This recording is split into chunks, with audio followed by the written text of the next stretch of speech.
যেখানে যুব ভারতী কাণ্ড, যুব ভারতীতে বিশৃঙ্খলা এবং তারপরে হাইকোর্ট নির্দেশ পাঠালো রাজ্যকে যে ইতিমধ্যেই কিন্তু পুরো বিষয়ের রিপোর্ট হাইকোর্টকে জমা দিতে হবে। অর্থাৎ রাজ্য সরকারের কাছে রিপোর্ট তলব এবার হাইকোর্টে। যুব ভারতী কাণ্ডে রাজ্যকে রিপোর্টের নির্দেশ দিল হাইকোর্ট।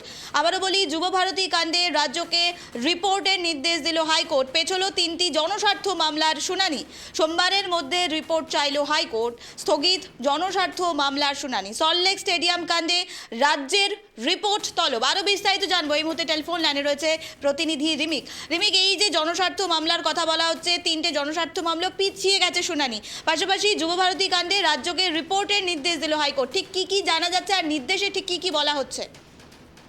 দেখো, গত 13ই ডিসেম্বর যুব ভারতীতে মেসির কনসার্টকে ঘিরে যে বিশৃঙ্খলার ঘটনা ঘটেছিল সেই নিয়ে কলকাতা হাইকোর্টে 3টে জনস্বার্থ মামলা দায়ের হয়েছিল। একটি রাজ্য বিরোধী দলনেতা শুভেন্দু অধিকারী এবং আরো 2টি মামলা হয়েছিল যে নিরপেক্ষ তদন্তের দাবিতে কোর্ট মনিটরিং এ তদন্ত এবং যে রাজ্য সরকারের পক্ষ থেকে যে সিট গঠন করে তদন্ত, সেই তদন্ত যে নিরপেক্ষভাবে হবে না সেই দাবি জানিয়ে এবং গোটা ঘটনা ইডি সিবিআই এর তদন্তও চাওয়া হয়েছিল। সেই জনস্বার্থ মামলার শুনানি আজকে হওয়ার কথা ছিল কলকাতা হাইকোর্টের ভারপ্রাপ্ত প্রধান বিচারপতির বেঞ্চে, কিন্তু রাজ্যের আইনজীবী কল্যাণ বন্দ্যোপাধ্যায় তিনি এই মুহূর্তে শহরে নেই, তিনি দিল্লিতে রয়েছেন। সেই কারণে রাজ্যের পক্ষ থেকে তিনি একদিন সময় চেয়ে যান এবং তারপরেই ভারপ্রাপ্ত প্রধান বিচারপতি রাজ্যের থেকে 13 তারিখের ঘটনায় যে বিস্তারিত রিপোর্ট তলব করেছে এবং বর্তমানে তদন্ত কোন পর্যায়ে রয়েছে সেই বিষয়ে কিন্তু রিপোর্টে উল্লেখ করতে বলা হয়েছে এবং আগামী 22 তারিখ সোমবার দিন এই মামলার পরবর্তী শুনানি রয়েছে। সেই দিনকে রাজ্যকে রিপোর্ট আদালতে পেশ করার নির্দেশ কিন্তু দিয়েছে কলকাতা হাইকোর্টের ভারপ্রাপ্ত প্রধান বিচারপতি।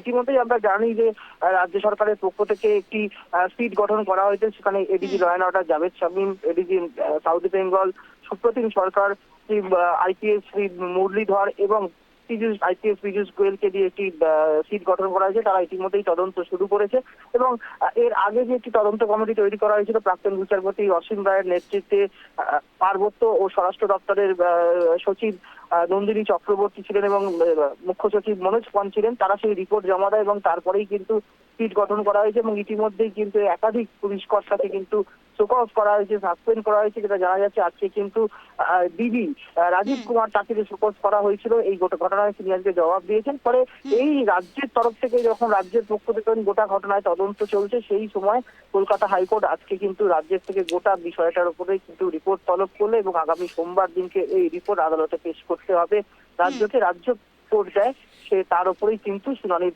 ভবিষ্যৎ নির্ভর করছে এবং আদালত কি নির্দেশ দেয় সেদিকে নজর রাখতে হবে। নিবেদিত। বেশ রিমিক, আরেকটি বিষয় তোমার থেকে জানতে চাইবো, ইতিমধ্যেই যে সিট গঠন করা হয়েছে এবং বেশ কিছু প্রশাসনিক আধিকারিক তাদেরকে যেমন শোকজ করা হয়েছে, বরখাস্ত করা হয়েছে, সেক্ষেত্রে শোকজের জবাবও কিন্তু প্রশাসনের পক্ষ থেকে দেওয়া গেছে। ঠিক কি কি ভাবে এই শোকজ পেশ করা হলো রিমিক?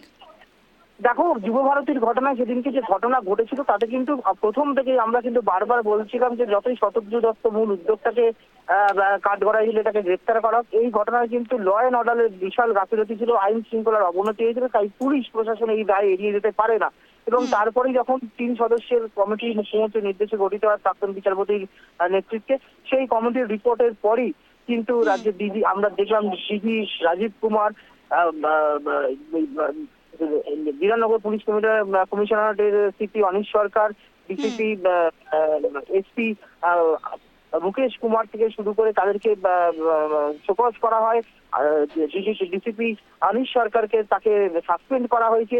যুব ভারতী ক্রীড়াঙ্গনের যিনি সিইও তাকে অপসারণ করা হয়েছে এবং স্পোর্টস অ্যান্ড ইউথ অ্যাফেয়ার্স এর যিনি প্রিন্সিপাল সেক্রেটারি তাকে শোকজ করা হয়েছে এবং তারপরে আমরা দেখলাম যে রাজ্যের ক্রীড়ামন্ত্রী নিরপেক্ষ তদন্তের জন্য ক্রীড়ামন্ত্রকের পদ থেকে তিনি পদত্যাগ অব্যাহতি নিয়েছেন, মুখ্যমন্ত্রী সেটাকে গ্রহণ করেছেন। ফলে সমস্ত বিষয়টা খুব দ্রুত ত্বরান্বিত হয়েছে, কেননা বারবার এটা একদম জ্বরের মতো পরিষ্কার যে সেদিনকে যুব ভারতীতে যে ঘটনা ঘটেছিল সেটা শুধুমাত্র আয়োজকদের মিসম্যানেজমেন্ট নয়, সেখানে সম্পূর্ণভাবে কিন্তু ল অ্যান্ড অর্ডারের ফেলিওর ছিল। সেই কারণেই কিন্তু এতজন পুলিশের শীর্ষ কর্তা আধিকারিকদের তাদেরকে শোকজ করা হয়েছে, সাসপেন্ড করা হয়েছে, আমলাদের সাসপেন্ড করা হয়েছে, এমনকি ক্রীড়ামন্ত্রী অব্যাহতি নিয়েছেন তদন্তের স্বার্থে।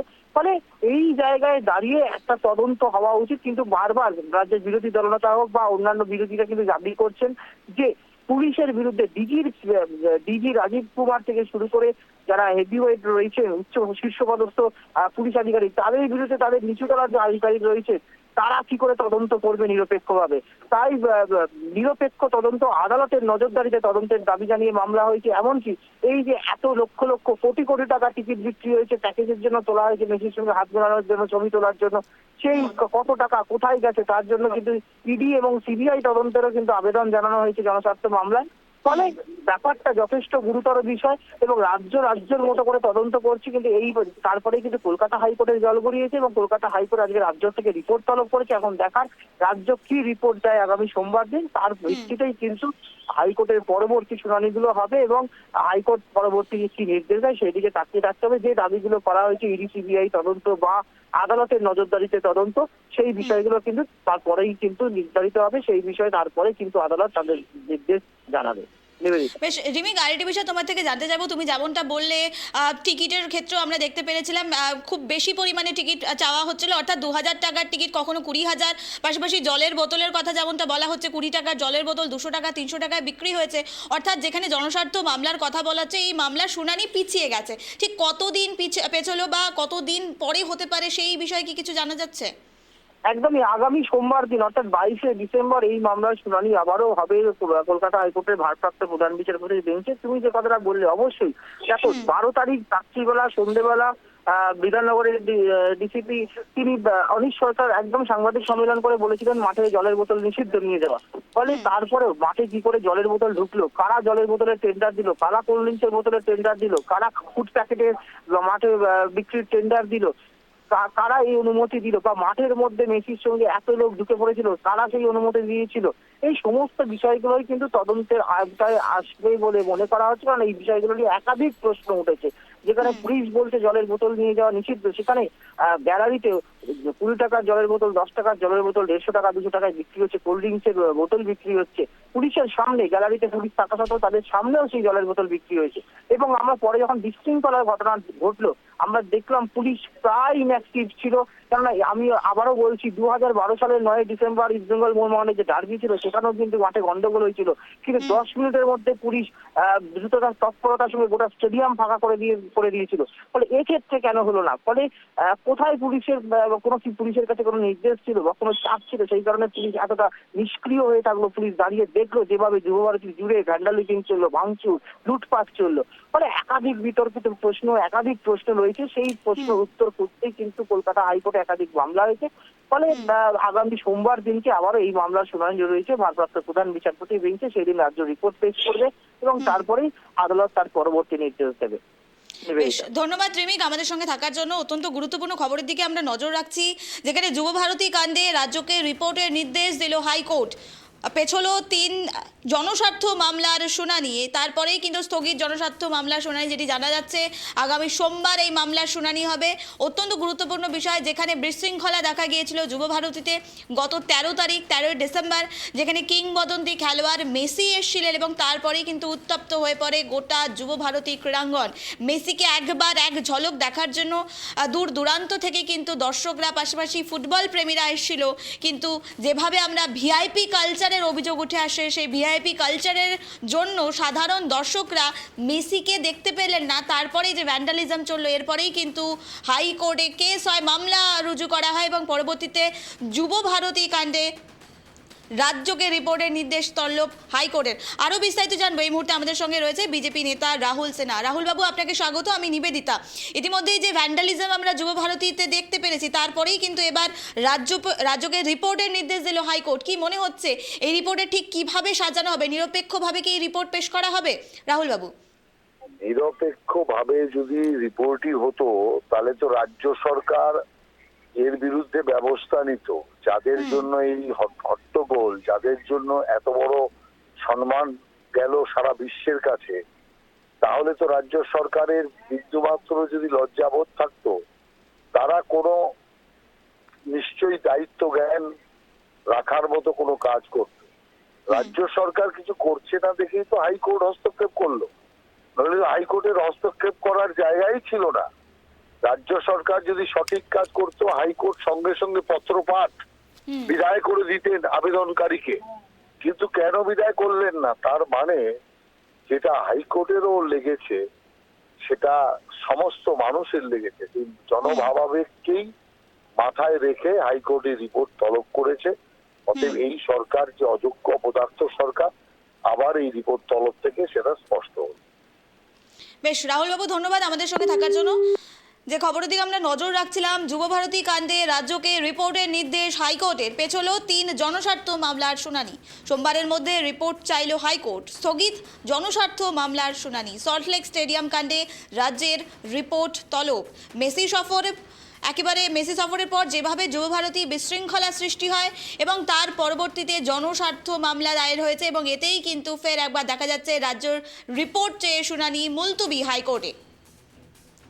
গত 13 ডিসেম্বর যেভাবে ভ্যান্ডালিজম চলে যুবভারতী ক্রীড়াঙ্গনে, মেসি প্রায় 11:30 নাগাদ মাঠে প্রবেশ করে এবং তারপরেই অভিযোগ ওঠে দর্শক আসন থেকে কোনো দর্শক মেসিকে দেখতে পাচ্ছিলেন না, এমনকি জায়ান্ট স্ক্রিনেও মেসিকে দেখা যাচ্ছিল না, এমনটাই অভিযোগ কিন্তু বারংবার উঠে আসছিল।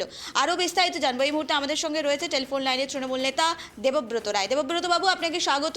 আমরা যে গুরুত্বপূর্ণ খবরের দিকে নজর রাখছি, যুবভারতী কাণ্ডকে, এবার যুবভারতী কাণ্ডে রাজ্যকে রিপোর্টের নির্দেশ দিল হাইকোর্ট। কিছুক্ষণ আগে বিজেপি নেতা রাহুল সিনহার সঙ্গে কথা বললাম, তিনি বলছেন যে রিপোর্ট দেওয়ার কথা বলা হচ্ছে, সেই রিপোর্ট নিরপেক্ষভাবে হবে না, কি বলবেন?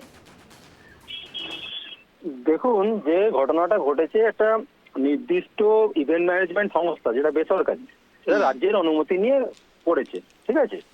তাহলে অনুমতি নিয়ে করে যে ঘটনাটা ঘটেছে তার হতে রাজ্য সরকার তো দায় এড়াতে পারে না বলেই তো মুখ্যমন্ত্রী ক্ষমা চেয়েছেন, ঠিক আছে? এবং পরবর্তীকালে সিট গঠন করেছে, তদন্ত করেছেন অবসরপ্রাপ্ত বিচারপতি দিয়ে।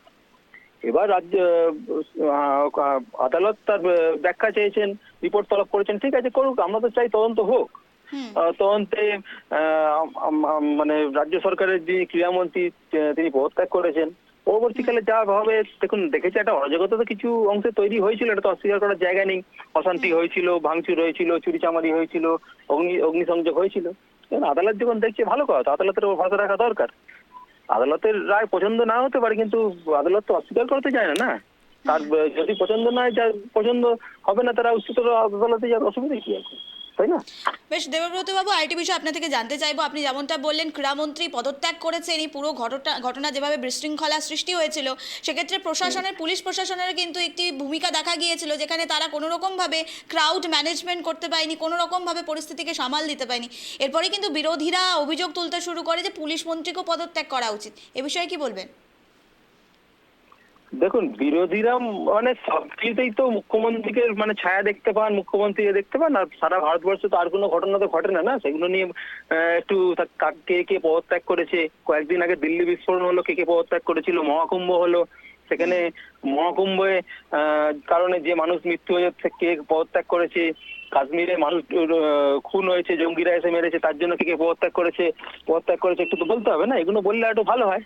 আর যা যা দুর্ঘটনা হয় তার জন্য তো ওই কয়েকদিন আগে চিন্নাস্বামী স্টেডিয়ামে পদপিষ্ট হয়ে মানুষ মারা গেল, তার জন্য কে কে পদত্যাগ করেছে একটু জানলে ভালো হয়, এটাই, আর কিছু নয়। বেশ, ধন্যবাদ দেবব্রত বাবু আমাদের সঙ্গে থাকার জন্য। যে গুরুত্বপূর্ণ খবরের দিকে আমরা নজর রাখছি, মেসি সফর, তারপরেই কিন্তু যুবভারতীতে বিশৃঙ্খলা দেখা যায়। মেসিকে এক ঝলক দেখার জন্য, কিংবদন্তি খেলোয়াড়, ফুটবল খেলোয়াড়, তাকে এক ঝলক দেখার জন্য শুধুমাত্র যে পশ্চিমবঙ্গ থেকে তা কিন্তু নয়, বিভিন্ন জায়গা থেকে, নেপাল থেকে, ভুটান থেকে, মিজোরাম থেকে শুরু করে মণিপুর, একাধিক জায়গা থেকে মেসি ভক্তরা আসতে শুরু করে এবং তারপরে উত্তপ্ত হয়ে ওঠে গোটা যুবভারতী চত্বর। মেসিকে এক ঝলক দেখার জন্য দূর দূরান্ত থেকে এসেছিলেন সাধারণ দর্শকরা, ফুটবল প্রেমীরা, অথচ মেসিকে না দেখতে পেরে এই ভ্যান্ডালিজম চলে এবং এতেই কিন্তু ভিআইপি কালচারের অভিযোগ উঠে আসে এবং পরবর্তীতে দেখা যায় সোমবারের মধ্যে এবার রিপোর্ট চাইল হাইকোর্ট, রাজ্যের কাছে রিপোর্ট চাইল কলকাতা হাইকোর্ট।